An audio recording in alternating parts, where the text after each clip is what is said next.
যাত্রীরা যেন নির্বিঘ্নে যেতে পারে সব ধরনের প্রস্তুতি নেওয়া হয়েছে এবং আমি আশা করব আল্লাহ দিলে যাত্রীরা নির্বিঘ্নে যেতে পারবে। যাত্রীরা যেন ছাদে না ওঠে এই জন্য আমরা যথাসাধ্য চেষ্টা করতেছি এবং তাদের আমরা অ্যালাউ করব না। আপনারাও লোকজনকে একটু সচেতন করবেন যেন লোকজনে ছাদে না ওঠে। আমার আগে এখানে আসছেন এবং এখানকার পরিস্থিতিকে আপনারা দেখছেন, তা আপনাদের জন্য আমি যে সংখ্যা আপনাদের এত বেশি, অনেক সময় প্যাসেঞ্জারদের সমস্যা হয়ে যাচ্ছে আপনাদের মানে পাস করে যাওয়ার জন্য। তবে কোনো ধরনের আমার মনে হয় সমস্যা হবে না। যাত্রীরা যেন নির্বিঘ্নে যেতে পারে সব ধরনের প্রস্তুতি নেওয়া হয়েছে এবং আমি আশা করব আল্লাহ দিলে যাত্রীরা নির্বিঘ্নে যেতে পারবে। এই পর্যন্ত 31টা ট্রেন ছেড়ে গেছে, এর ভিতরে 4টা কি 5টা ট্রেন হয়তো 5-6 মিনিট লেট হয়েছে, অন্য ট্রেনগুলি কোনো লেট হয় নাই।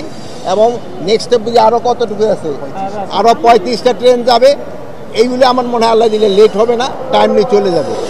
এবার দেখেন যে টিকিটের এরকম কোনো কালোবাজারি হয় নাই, তবে স্ট্যান্ডিং টিকিট তো 25%, তো 25%-এর বেশি অনেক সময় স্ট্যান্ডিং টিকিটের যে লোকজনে করে এতে একটু সমস্যা হয়। তা আপনারা বলবেন যে স্ট্যান্ডিং টিকিট 25%-এর উপরে যেন না দেওয়া হয়, আমরাও বলে দিব, আপনার লোকজনকে বলবেন। আপনাকে যদি কোনো রকম প্রশ্ন থাকে বলতে পারেন।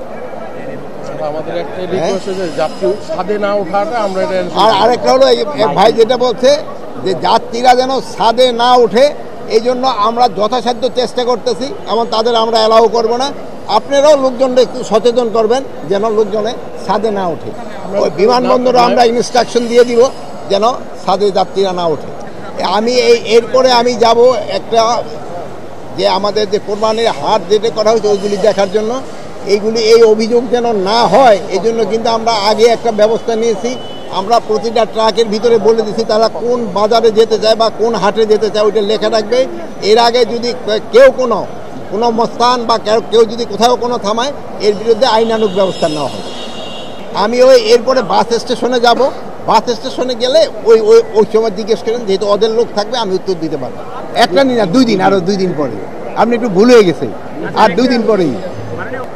আপনি বললেন যে কালোবাজারি আগের থেকে তো অনেক কমে গেছে, এখন বলতে গেলে নাই।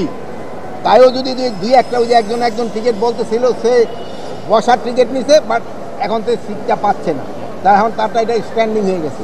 যেহেতু আপনারা জানেন বসা এবং দাঁড়ানোর 2টা টিকিটের মধ্যে দামটা ভেরি করে, তা আমরা অলরেডি ইনস্ট্রাকশন দিয়ে দিছি বসার টিকিটের যা দিবে মানে যে কটা সিট আছে তারপরে 25%-এর উপরে স্ট্যান্ডিং টিকিট দিবেন। এখানে একটা সমস্যা যেটা আমরা বললাম যে স্ট্যান্ডিং টিকিট না পায় সেরকম তারা আবার অনেক সময় গিয়া খাদে গিয়ে যদি বলেন খাদে গিয়ে ওঠে, এখানে গিয়ে ওঠে। এগুলির ক্ষেত্রে আমরা অ্যাকশন নিতেছি। এগুলির ক্ষেত্রে ভাই আপনাদেরও একটু সহযোগিতা লাগবে।